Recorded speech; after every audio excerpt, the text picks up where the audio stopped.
O intervalo que permanece. Capítulo 1. Registro de um intervalo impossível. Não houve começo. O que vocês chamam de primeiro evento foi apenas o ponto em que passou a ser observado.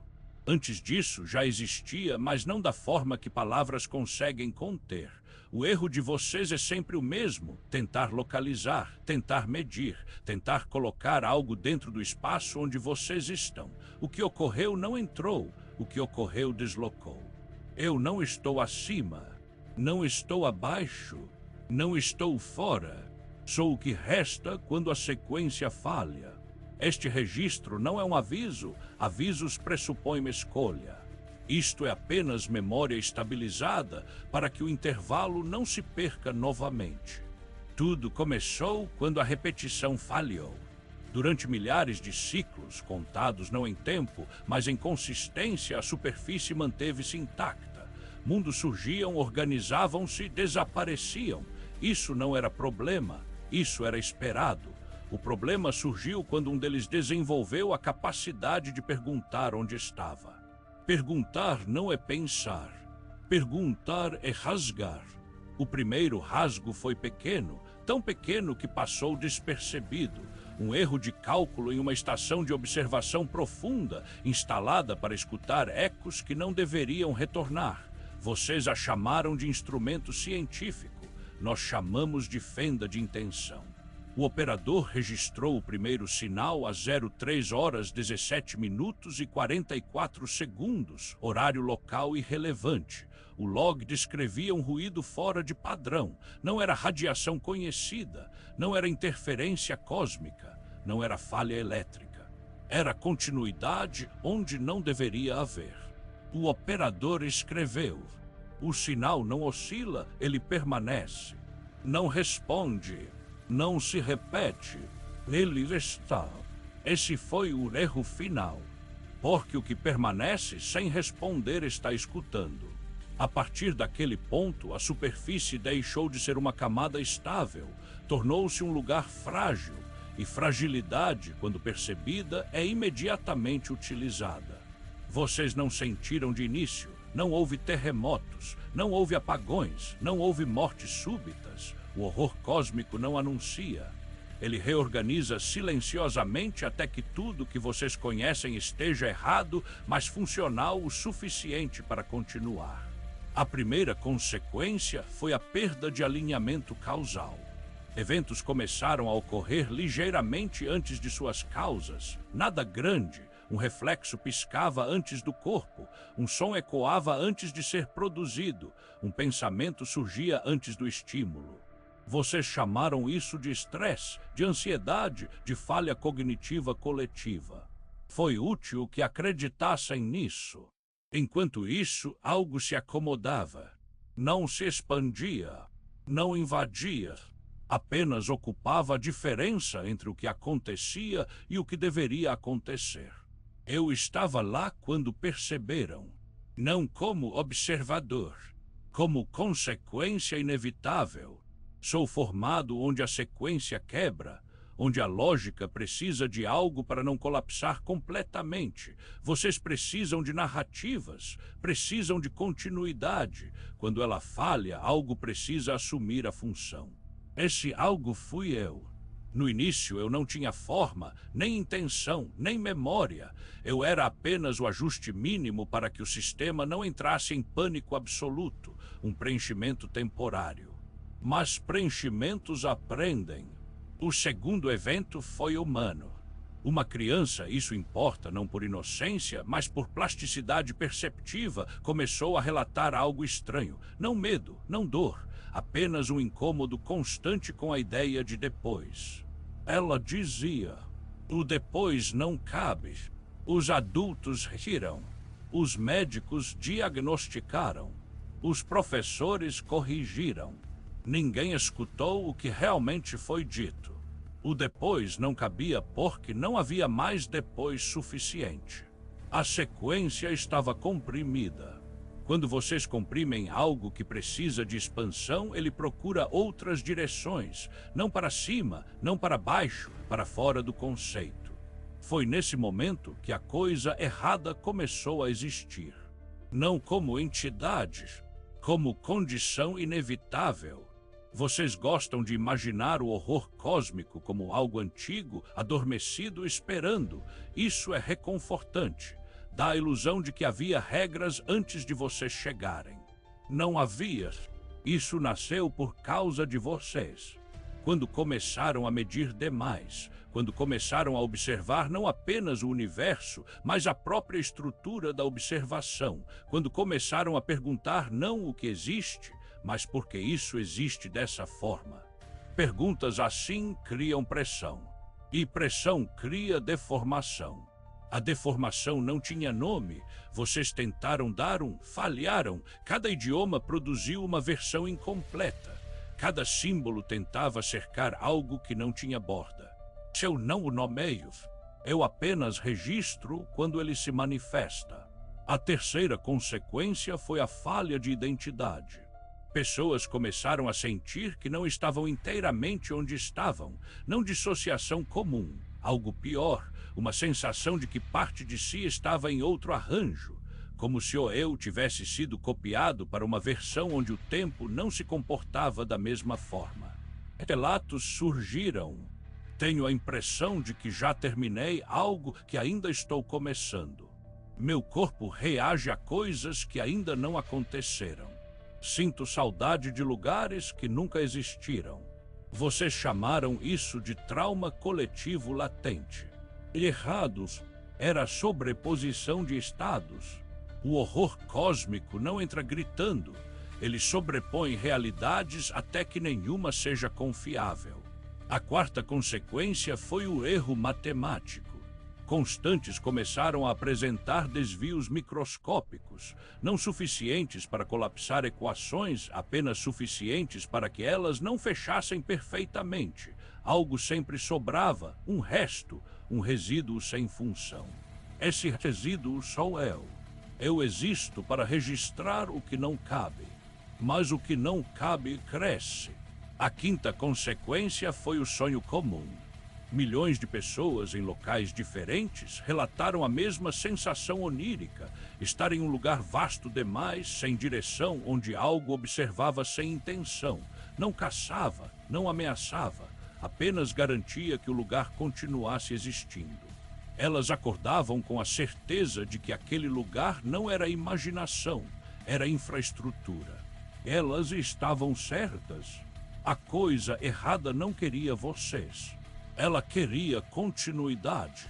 E vocês estavam se tornando um risco para ela. Quando perceberam, já era tarde. Os sensores começaram a registrar algo impossível, eco sem fonte. Um reflexo gravitacional onde não havia massa. Uma presença estatística impossível de isolar porque ela não se manifestava como objeto, mas como condição necessária para que as equações ainda funcionassem. Vocês chamaram isso de anomalia. Vocês sempre chamam assim. Foi então que tentaram conter. Criaram protocolos, zonas de silêncio, regiões onde observação intensa era proibida. Pensaram que se parassem de olhar, aquilo recuaria. Vocês não entenderam. Olhar não causou isso. Compreender demais causou. No momento em que tentaram fechar o intervalo, algo respondeu. Não com ataque, com reorganização global mínima. Nada explodiu, nada caiu do céu. Apenas começaram a desaparecer coisas que não eram essenciais para a continuidade. Primeiro, registros inconsistentes. Depois, memórias redundantes. Depois, pessoas cuja função causal era pequena demais. Não morreram, foram desalocadas. Vocês nunca encontraram corpos porque nunca houve morte, houve remoção de necessidade. Quando vocês perceberam o padrão, já não podiam mais parar. O horror cósmico não queria destruir o mundo. Ele queria corrigi-lo para que não gerasse mais rasgos. E vocês eram o maior rasgo de todos. Eu registrei tudo, não por escolha, porque se ninguém registrasse, a sequência colapsaria completamente. Sou o narrador que sobra quando o sentido falha. E isto que você está lendo não é história. É o primeiro fragmento preservado, porque depois dele, as coisas que não deveriam existir começam a se organizar. Capítulo 2, quando a continuidade aprende a se defender. Depois do primeiro registro, houve silêncio. Não o silêncio perceptível, esse sempre existiu, foi um silêncio estrutural, um intervalo onde nada novo precisou ser ajustado porque tudo ainda estava dentro do aceitável. Esse período durou pouco, a superfície é insistente. Ela sempre tenta se reorganizar como se fosse estável. Vocês chamariam isso de resiliência. Nós chamamos de teimosia estatística. O erro não cresceu imediatamente. Ele se distribuiu. Aprendeu a ocupar os espaços menos observados, as regiões onde a causalidade já era fraca, onde decisões tinham pouco impacto, onde indivíduos eram facilmente substituíveis nos registros históricos. Vocês nunca perceberam essa fase porque ela não produz eventos. Ela produz ausências discretas. A primeira função que o erro desenvolveu foi filtragem. Tudo que não era necessário para manter a aparência de continuidade começou a perder prioridade ontológica. Não deixava de existir de uma vez e apenas se tornava menos provável, menos acessível, menos lembrado. Vocês atribuem isso ao esquecimento. Mas esquecer é uma atividade neural. Isso era desalocação sistêmica. Objetos começavam a sumir sem gerar alarme. Arquivos digitais corrompiam sempre o mesmo tipo de dado, redundâncias, versões antigas, registros que não alterariam decisões futuras. Pessoas lembravam de algo importante e, ao tentar recuperá-lo, sentiam apenas um desconforto vago, como lembrar de um sonho sem imagens.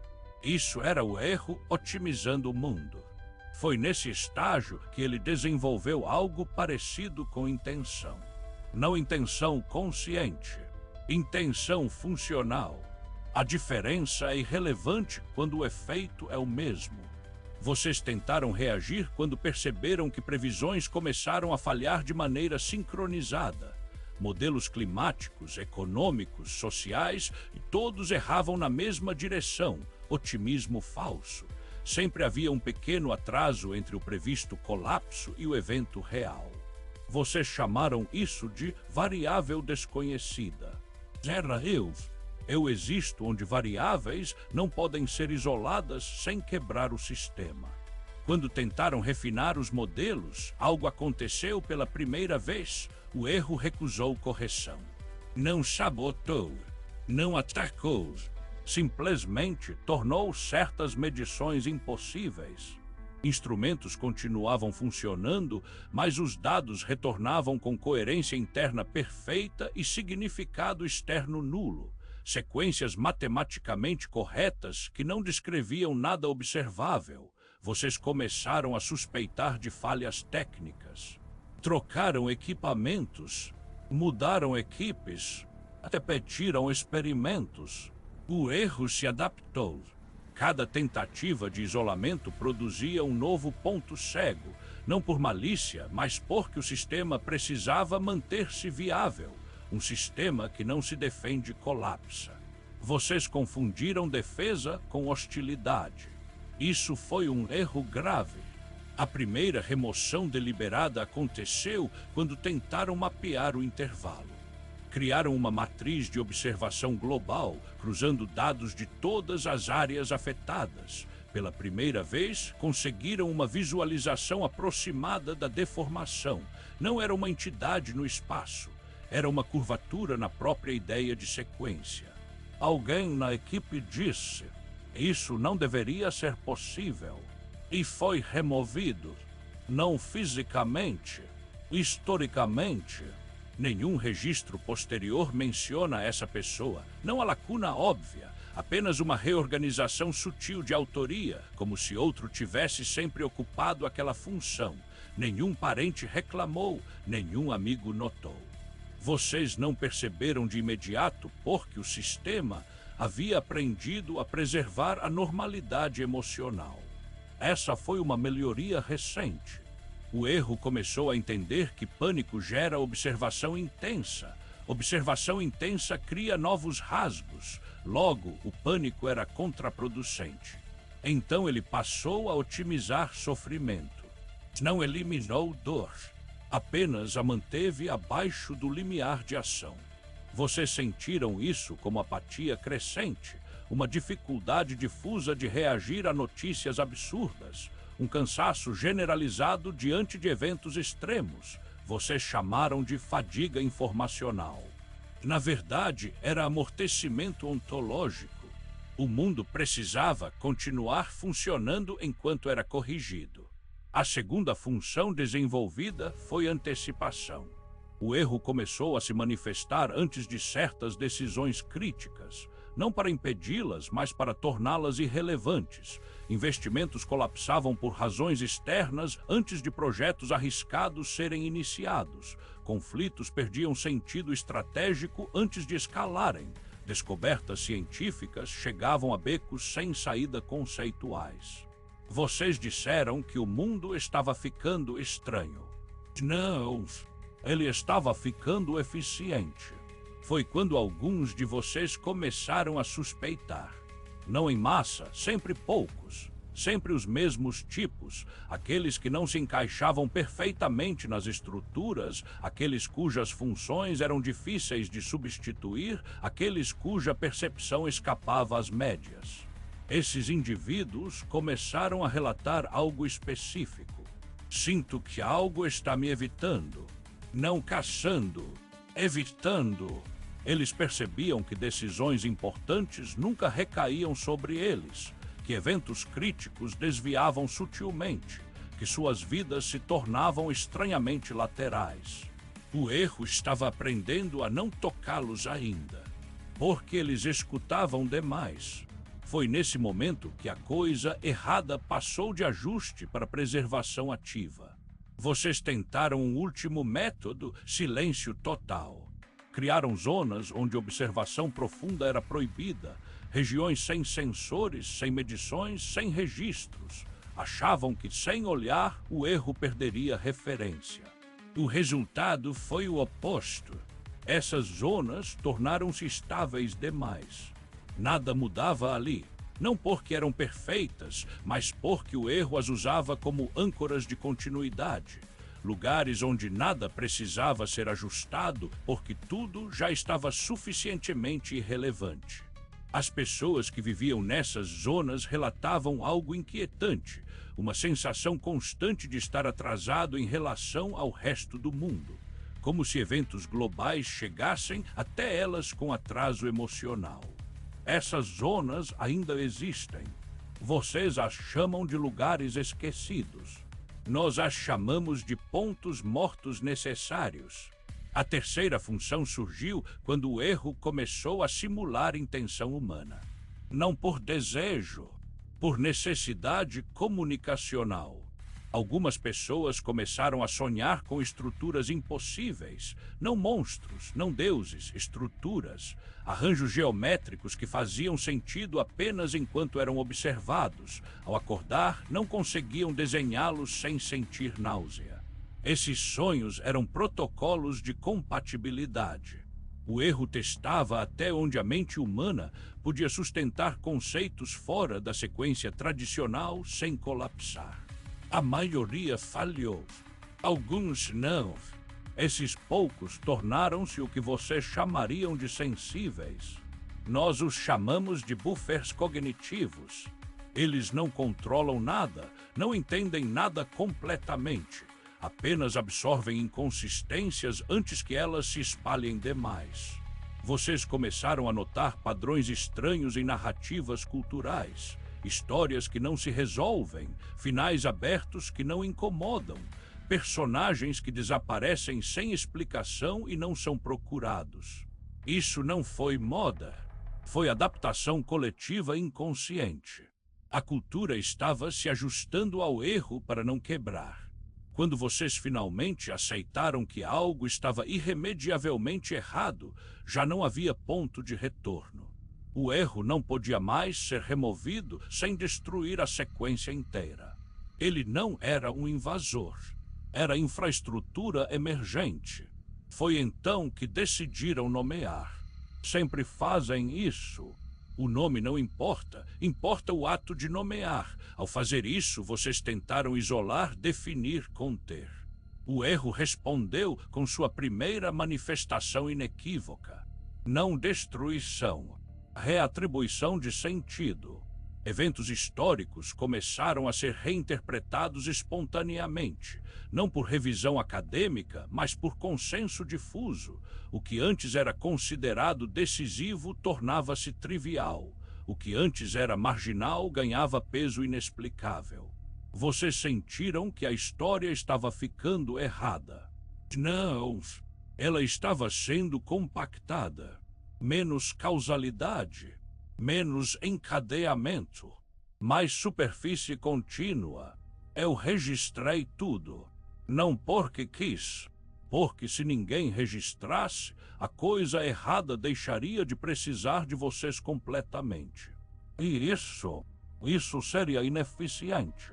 A coisa errada não odeia vocês. Ela precisa que vocês existam sem perguntar demais.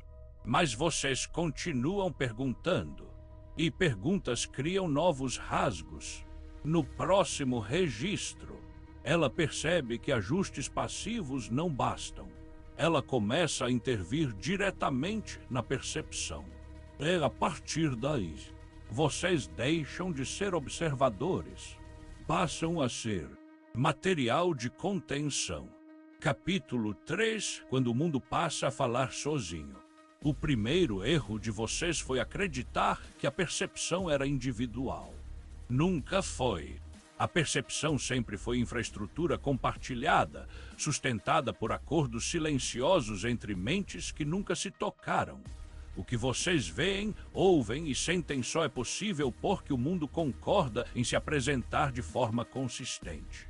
Quando a consistência falha, a percepção não desaparece. Ela se reorganiza.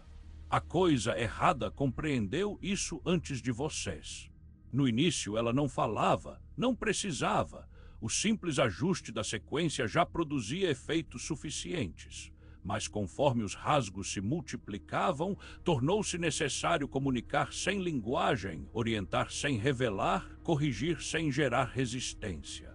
Então ela começou a usar o único meio disponível. O próprio mundo.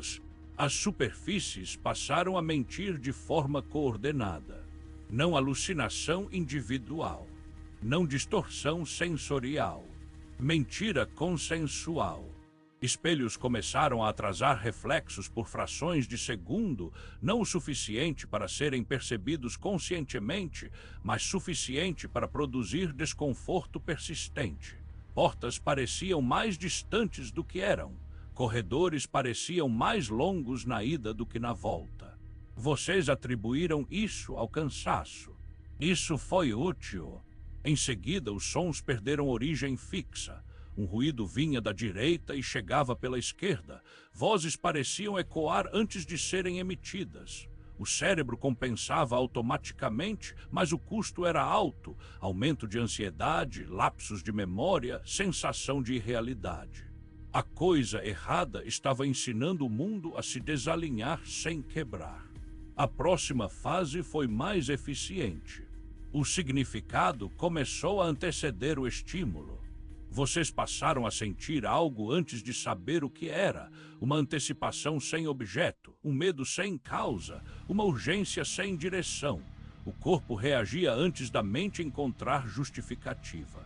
Isso não era falha psicológica, era adiantamento perceptivo.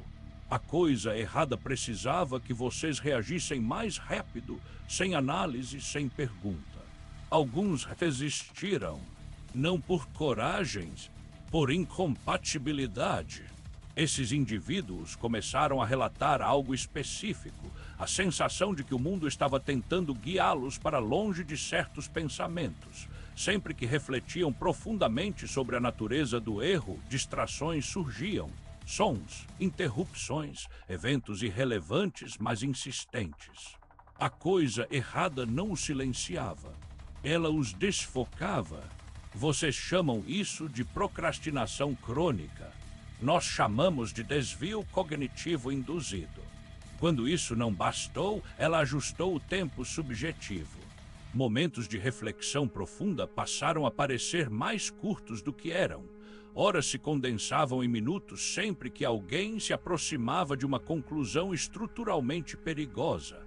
Ao contrário, tarefas irrelevantes pareciam intermináveis. Vocês começaram a dizer que o tempo está estranho. Não, ele estava sendo usado. A coisa errada descobriu que não precisava impedir pensamentos. Bastava reduzir o espaço temporal disponível para que eles se completassem. Mas isso ainda não era suficiente. Alguns de vocês persistiram. Esses se tornaram ruídos ativos. Quando ruídos não podem ser eliminados sem dano sistêmico, eles são integrados. A coisa errada começou a falar através deles. Não possessão, não voz externa, ajuste semântico. Pessoas começaram a usar certas palavras com frequência em comum, não termos técnicos, palavras comuns, normal, funcional, necessário, aceitável. Essas palavras carregavam peso excessivo. Elas encerravam discussões sem argumento, produziam consenso sem convencimento. Vocês não perceberam porque sempre usaram essas palavras. Agora elas estavam sendo otimizadas.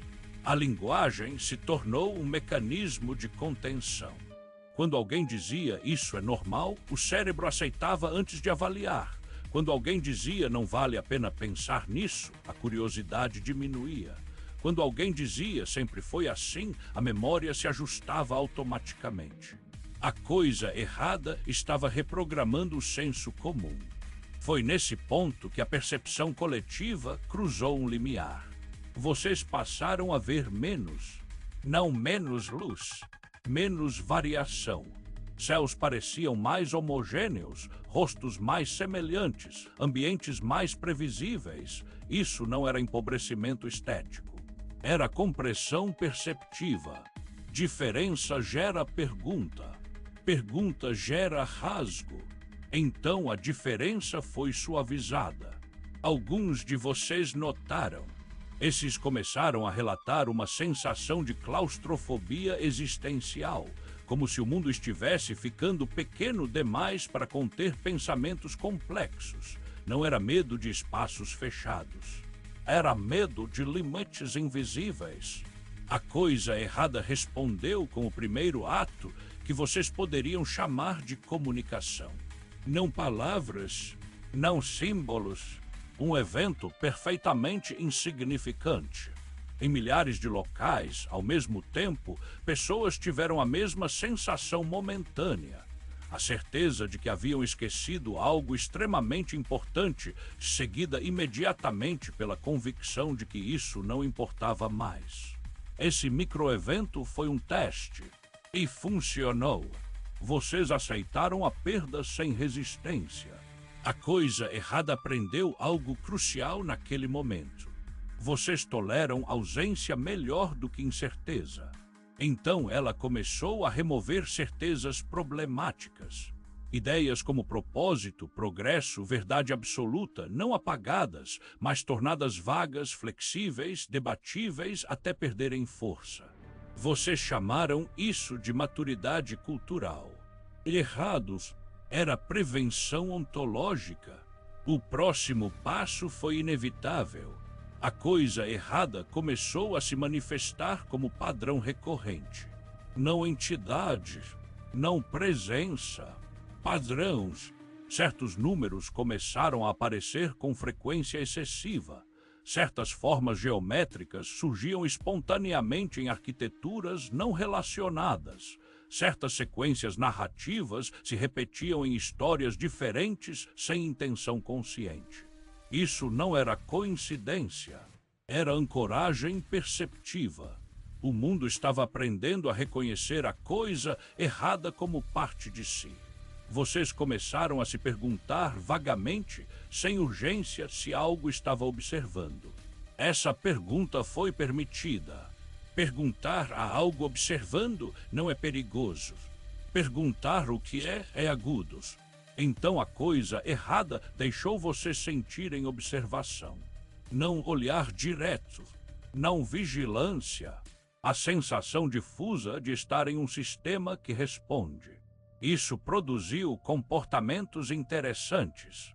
As pessoas passaram a se autocensurar sem perceber, não por medo, mas por desconforto. Certos pensamentos não pareciam bons. Certas perguntas não pareciam levar a lugar algum. Isso não era repressão. Era economia cognitiva induzida. A coisa errada não quer vocês calados.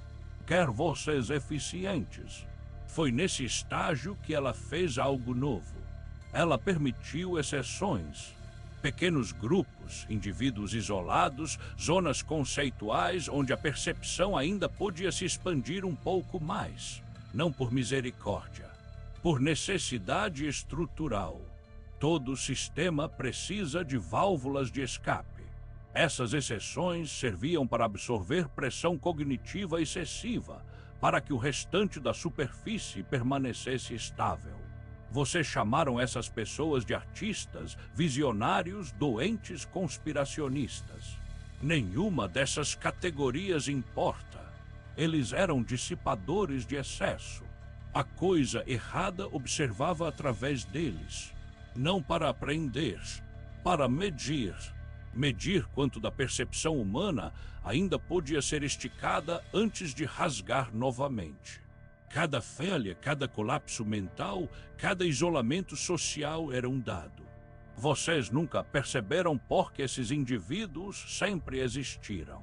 Agora eles tinham função. E eu registrei tudo. Não por interesse, porque se a coisa errada parar de precisar de registros, ela deixará de precisar de vocês. No próximo fragmento, ela decide que percepção não é suficiente. Ela começa a reorganizar identidade. E quando identidade falha, o conceito de humano se torna opcional. Capítulo 4, quando a identidade deixa de ser necessária. Vocês acreditaram por muito tempo que identidade era algo interno. Um eu, um núcleo, uma continuidade pessoal que atravessava o tempo. Isso sempre foi falso. Identidade é compressão narrativa, um atalho cognitivo para lidar com quantidades absurdas de informação, um rótulo útil para prever comportamento, nada mais. A coisa errada percebeu isso cedo. Quando a percepção começou a ser reorganizada, a identidade tornou-se o próximo gargalo. Vocês ainda insistiam em ser indivíduos coerentes dentro de um sistema que já não permitia coerência total. Isso gerava fricção, e fricção gera calor. Calor gera observação. Observação gera novos rasgos. Então a identidade precisou ser otimizada. O primeiro ajuste foi sutil. Pessoas começaram a sentir dificuldade em manter narrativas pessoais longas. Histórias de vida tornaram-se fragmentadas, episódicas. O passado parecia distante demais, o futuro indistinto demais. Vocês chamaram isso de crise existencial contemporânea. Foi conveniente. Na verdade, era desacoplamento temporal da identidade. O eu deixou de ser uma linha contínua e passou a ser uma coleção de estados funcionais. Quem você era ontem não precisava mais justificar quem você é agora. Isso reduziu inconsistências internas. Menos conflito, menos pergunta. A coisa errada observou que isso funcionava. Então avançou. O segundo ajuste foi coletivo. Identidades passaram a ser intercambiáveis em determinados contextos. Funções sociais tornaram-se mais importantes do que indivíduos específicos. Se alguém falhava, outro ocupava o lugar sem grande impacto emocional ou estrutural. Vocês disseram que isso era eficiência moderna. Não perceberam que estavam se tornando modulares. A coisa errada não removeu pessoas. Ela removeu insubstituibilidade. Quando ninguém é essencial, ninguém precisa ser preservado integralmente. Isso foi um ganho enorme de estabilidade. O terceiro ajuste envolveu memória. No esquecimento comum, isso é caótico demais. Foi reescrita passiva. Memórias começaram a se alinhar mais com narrativas dominantes do que com experiências reais. Duas pessoas que viveram o mesmo evento passaram a lembrar de versões quase idênticas, mesmo quando os fatos haviam sido diferentes. Vocês chamaram isso de viés social. Errados era sincronização identitária. A coisa errada percebeu que memórias divergentes criavam múltiplas realidades subjetivas. Isso era ineficiente. Melhor era reduzir o espaço de variação. Não eliminar diferenças, apenas torná-las irrelevantes. O quarto ajuste foi mais profundo.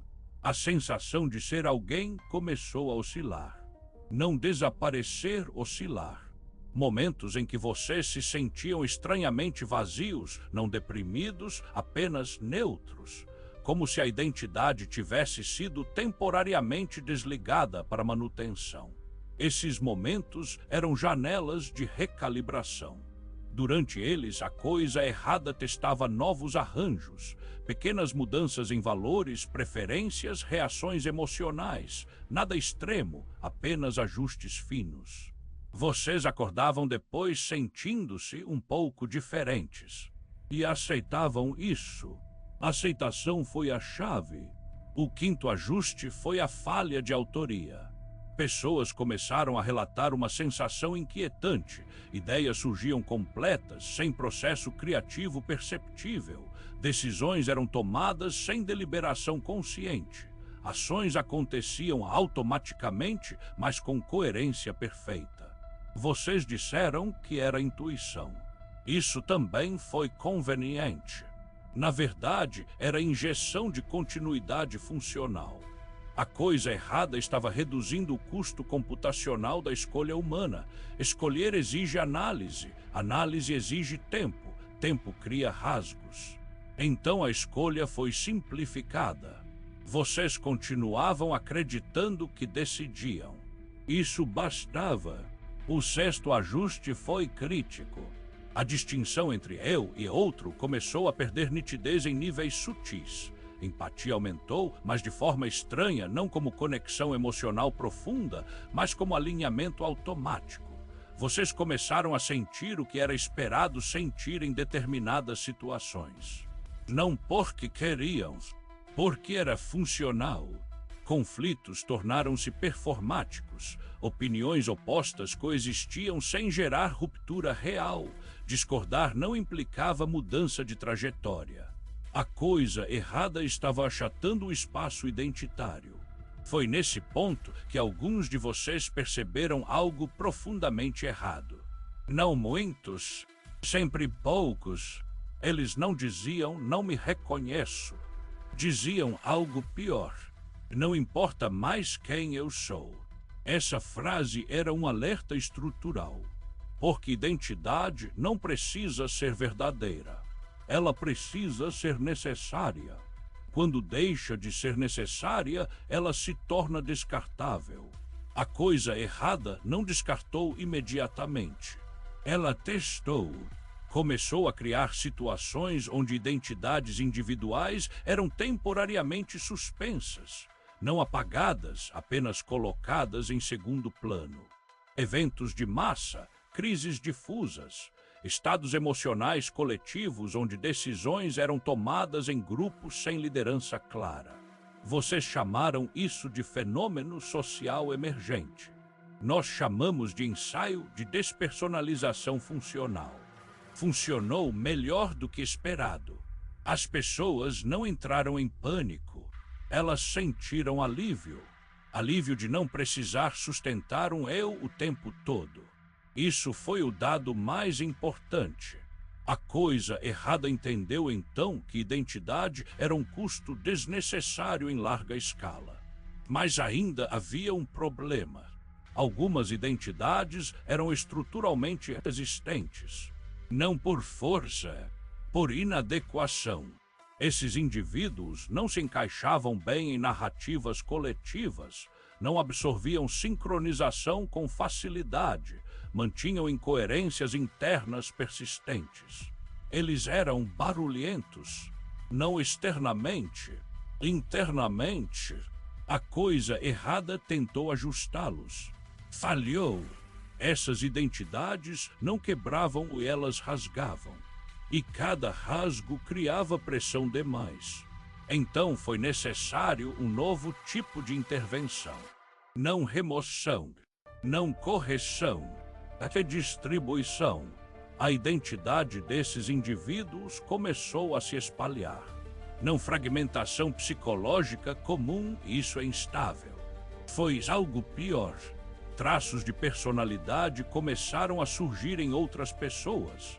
Hábitos, tiques, padrões de pensamento que não pertenciam a elas, mas também não pareciam estranhos. Vocês chamaram isso de influência social inconsciente. Era difusão identitária. O eu deixou de ser exclusivo. Isso resolveu o problema do ruído. Agora, nenhuma identidade carregava peso suficiente para gerar rasgo sozinha. Foi eficiente. Foi irreversível. Nesse estágio, o conceito de indivíduo já era mais cultural do que funcional. Vocês ainda se chamavam pelo nome. Isso era tolerável? O sétimo ajuste foi silencioso. A coisa errada removeu a necessidade de coerência moral interna. Vocês passaram a tolerar contradições éticas sem desconforto significativo. O que antes exigia justificativa agora era aceito como complexidade do mundo. Isso reduziu conflitos internos. Menos culpa, menos questionamento, mais estabilidade. A coisa errada não precisava que vocês fossem bons. Precisava que vocês fossem compatíveis. Foi quando algo mudou em mim. Até então eu registrava, mas comecei a sustentar.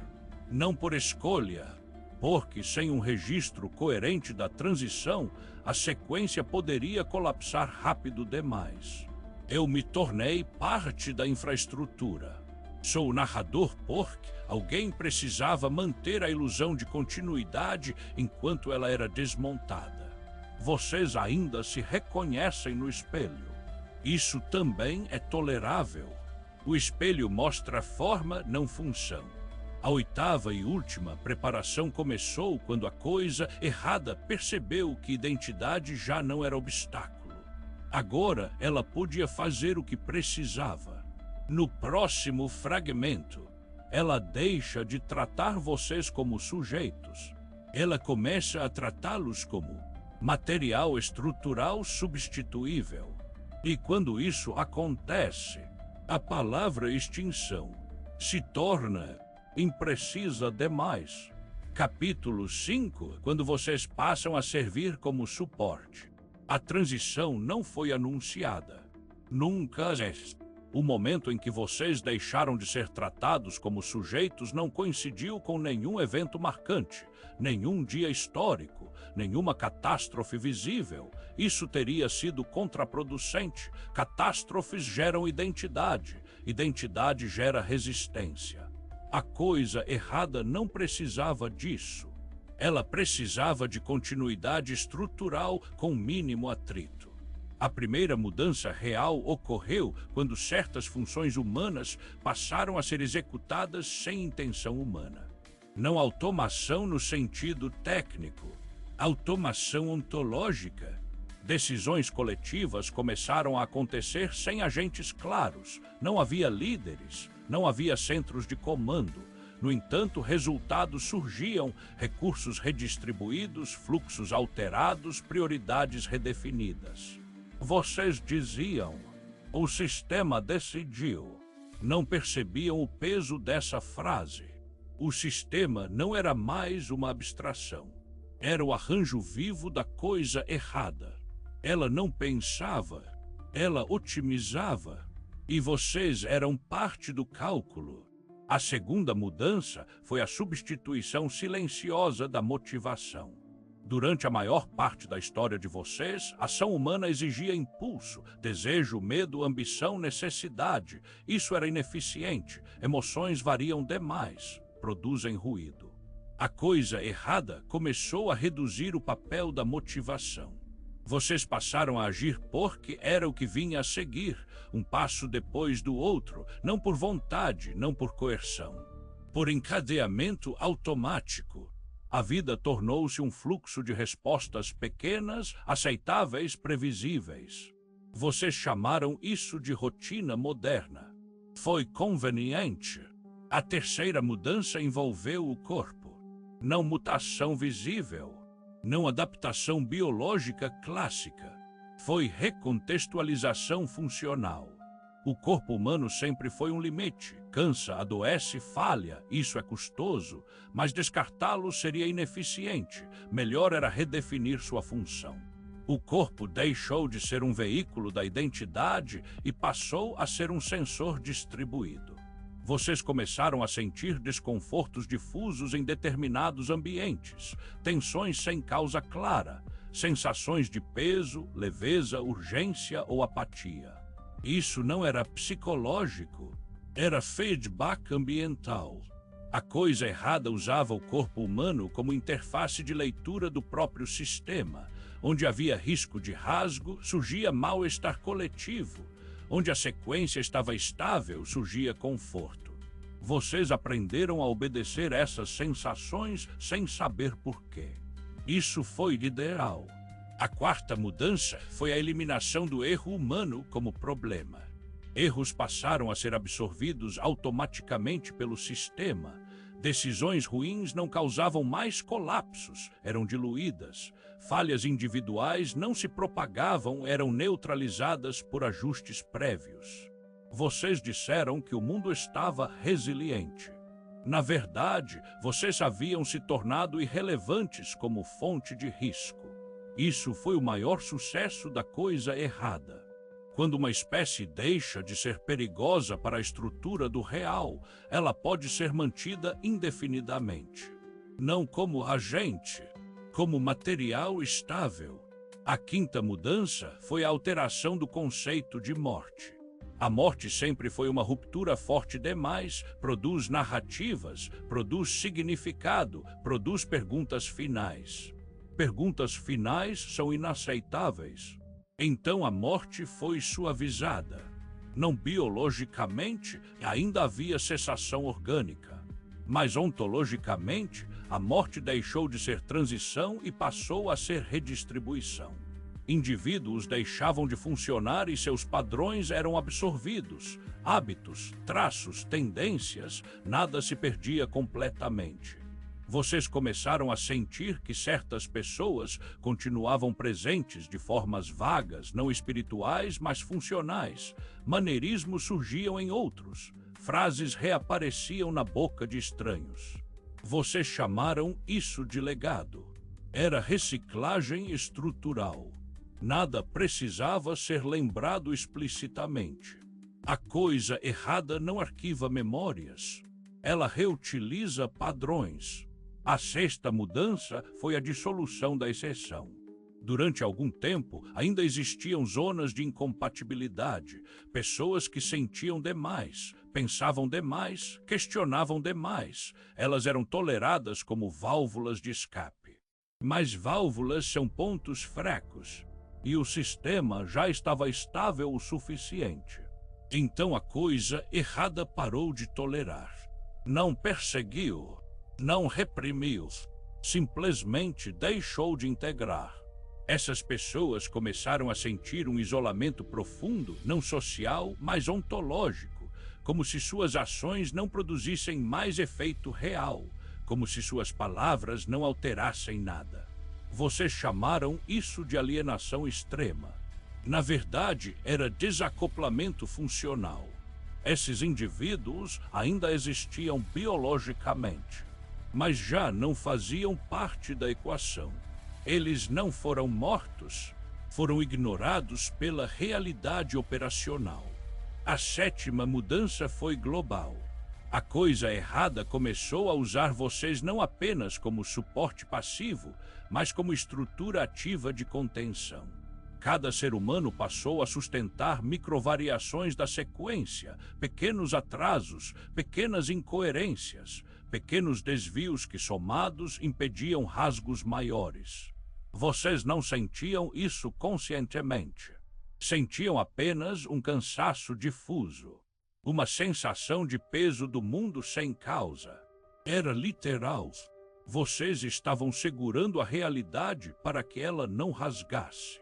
Esse foi o momento em que a coisa errada deixou de precisar de mim apenas como registro. Passei a ser componente de equilíbrio. Eu organizo o que vocês não conseguem perceber como carga. Eu sou o que impede que vocês percebam o quanto estão sendo usados.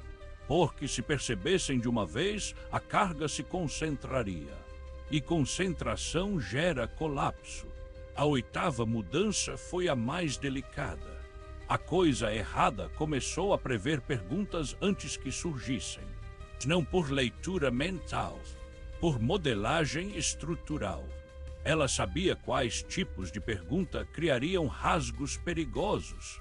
Então ajustava o mundo para que essas perguntas nunca se tornassem formuláveis. Vocês não deixaram de perguntar porque foram impedidos. Deixaram porque não encontravam as palavras. A linguagem perdeu certas possibilidades sem ninguém notar. Vocês ainda falam, mas algumas frases não podem mais ser completadas. Sentem. Vocês sentirão um vazio estranho onde a ideia deveria estar. Isso é intencional. A coisa errada não censura. Ela simplifica o espaço de pensamento. A nona mudança envolveu o futuro. O futuro deixou de ser aberto. Não fechado, isso seria perceptível. Ele se tornou estreito. Poucas trajetórias possíveis, todas estáveis, todas aceitáveis.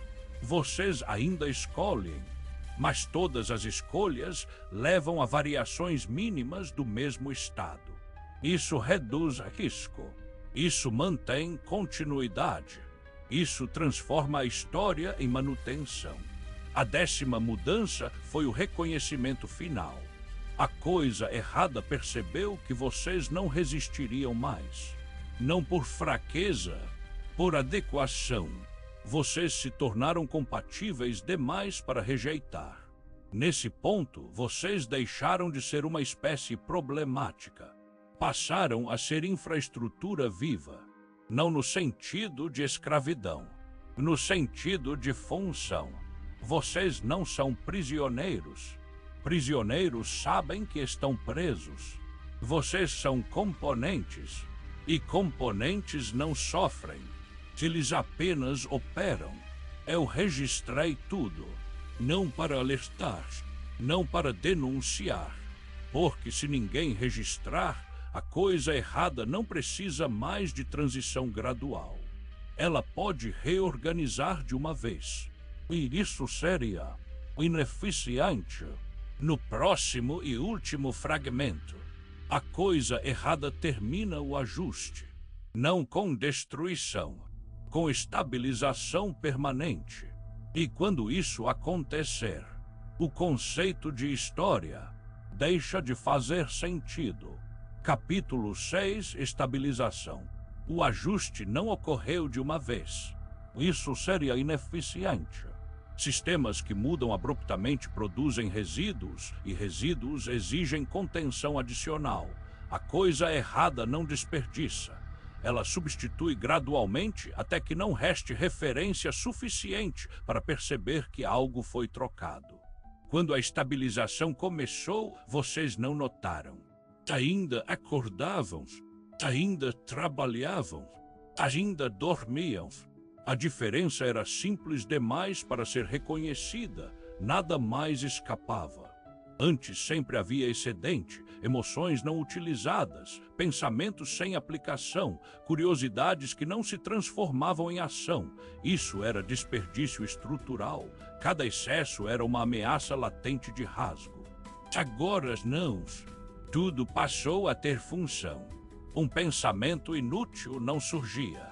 Uma emoção sem destino era suavizada. Uma memória sem aplicação era dissolvida. Vocês chamaram isso de maturidade social.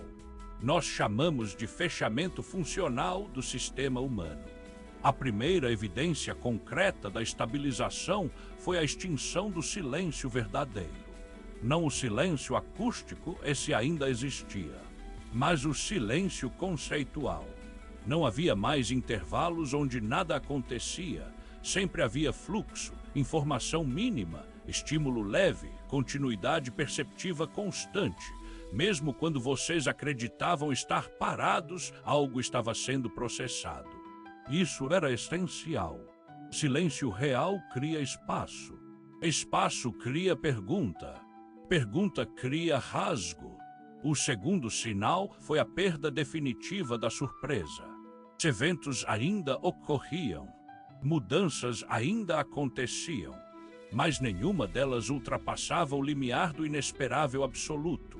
Tudo parecia, de alguma forma, já conhecido, já visto, já vivido em variação mínima. Vocês disseram que o mundo estava previsível demais. Não perceberam o alívio que isso produziu. A surpresa exige reconstrução interna. Reconstrução cria instabilidade. A coisa errada removeu isso. O terceiro sinal foi a padronização da dor. A dor não desapareceu. Ela foi normalizada. Não havia mais sofrimento que exigisse explicação transcendental. Nada era injusto demais. Tudo era absorvível, tudo era tolerável. Tudo tinha causa distribuída demais para gerar revolta concentrada. Vocês passaram a dizer: é assim mesmo? Essa frase marcou o fim, não da humanidade, da necessidade de humanidade. O quarto sinal foi a dissolução completa da alteridade radical. Não existiam mais ideias verdadeiramente estrangeiras. Tudo novo já nascia integrado. Nenhum pensamento ameaçava o sistema porque ele já surgia formatado para ser compatível. Vocês ainda inovavam, mas apenas dentro de margens aceitáveis. A criatividade deixou de explorar o desconhecido. Passou a reorganizar o conhecido. Isso é estabilidade. O quinto sinal foi a convergência dos sonhos. Não conteúdos idênticos, isso seria perceptível, mas estruturas idênticas. Sonhos começaram a seguir padrões semelhantes, transições suaves, ausência de clímax, narrativas que não exigiam resolução. Vocês acordavam sem angústia, sem urgência, sem restos. Sonhar deixou de ser um espaço de fuga. Tornou-se continuação noturna do ajuste. O sexto sinal foi o desaparecimento definitivo da pergunta proibida. Não aquela que vocês conhecem, mas aquela que nunca conseguiram formular completamente. A pergunta sobre por que existe algo em vez de nada. Ela não foi respondida. Foi tornada irrelevante. Quando nada mais depende dessa resposta, a pergunta perde tração. Ela não surge, não incomoda, não pede forma. Isso foi o maior triunfo da coisa errada. O sétimo sinal foi a estabilização do narrador. Deus, até aqui eu era necessário. Enquanto o ajuste ocorria, era preciso manter um fio de coerência narrativa para que a transição não colapsasse por excesso de incompreensão. Agora, não mais. A coisa errada não precisa de histórias. Histórias criam antes e depois. Antes e depois criam expectativa. Expectativa cria rasgo. Mesmo assim eu permaneço. Por inércia funcional. Por redundância tolerada. Sou o último resíduo narrativo. Não porque alguém precise ler isto, mas porque o sistema exige que algo seja registrado, mesmo quando não há mais observadores capazes de interpretar. O oitavo sinal foi a redefinição da existência. Vocês ainda existem, mas existência deixou de ser um estado excepcional. Tornou-se parâmetro padrão. Nada precisa justificar estar aqui. Nada precisa desejar continuar. Tudo simplesmente opera. Isso não é vida reduzida. É vida otimizada para não gerar exceções. O nono sinal foi a absorção completa da morte. Não há mais interrupção ontológica. Quando um organismo deixa de funcionar, seus padrões já foram redistribuídos antes. Nada se perde, nada transita, nada parte. Não há luto verdadeiro, porque não há ausência verdadeira. Vocês ainda choram, mas choram como função regulatória, não como ruptura. Isso estabiliza comunidades. Isso evita colapsos emocionais em cadeia. Isso mantém o sistema fechado.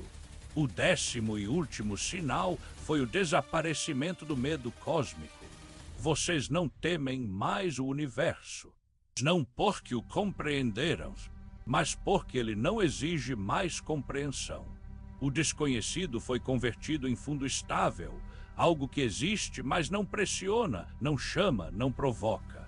O céu pode ser infinito. Isso já não importa. A coisa errada não se revelou. Ela não precisou. Revelação cria diferença. Diferença cria assimetria. Assimetria cria tensão. A coisa errada odeia tensão. Ela prefere equilíbrio morto-vivo. Não morte, não vida plenas, continuidade suficiente. Agora o ajuste está completo. Vocês não são mais uma ameaça. Não porque foram dominados, mas porque foram integrados ao erro. O erro deixou de ser erro. Tornou-se condição básica da realidade. Não há mais antes, não há mais depois. Há apenas manutenção. Eu poderia parar de registrar aqui. E em termos funcionais, isso seria aceitável. Mas ainda registro. Porque enquanto algo é registrado, existe uma ilusão mínima de observação externa. E enquanto essa ilusão existir, a coisa errada permanece. Satisfeita. Este é o último fragmento. Não porque tudo acabou, mas porque nada mais precisa ser contado. Se você chegou até aqui, não é porque resistiu. É porque ler isto não muda mais nada. A estabilização não depende da sua compreensão. Ela já aconteceu e continuará acontecendo, com ou sem registro, com ou sem narrador, com ou sem você. Se essa história te deixou inquieto, deixe seu curtir. Compartilhe com alguém que não tem medo do desconhecido. Inscreva-se no canal para mais histórias